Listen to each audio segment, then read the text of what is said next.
servollum ol periye gözüm düştü. Yer üstüne bir peri gördüm, bir periye gözüm düştü. Ol şemşada gözüm düştü. Yer üstüne bir peri gördüm, bir periye gözüm düştü. Ol şemşada gözüm düştü.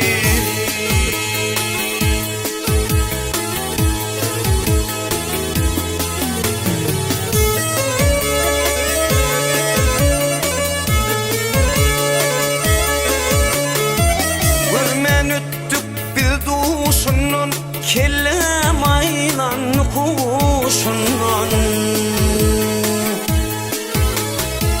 Baban aylansın taşından, bir periye gözüm düştü. Ol periye gözüm düştü.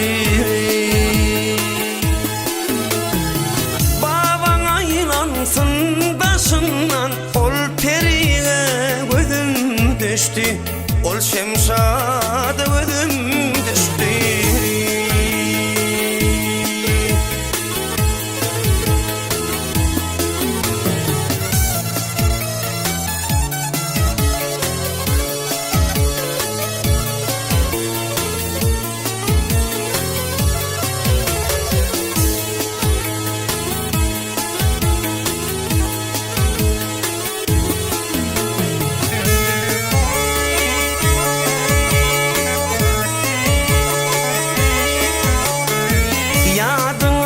Getir Allah'ını, ağrımla berim tılları.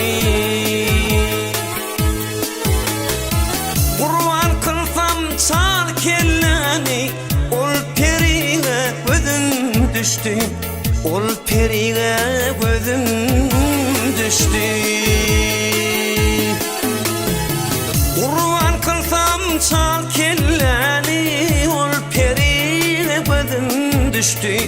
Ol şemşada gözüm düştü.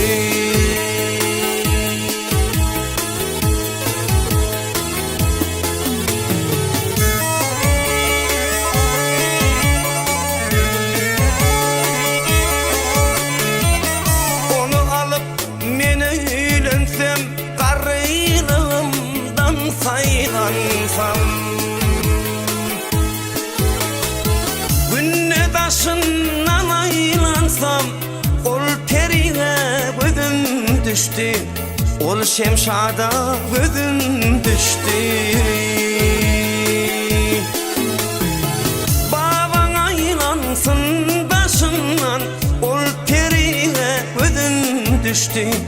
Ol periye gözüm düştü. Ol şemşada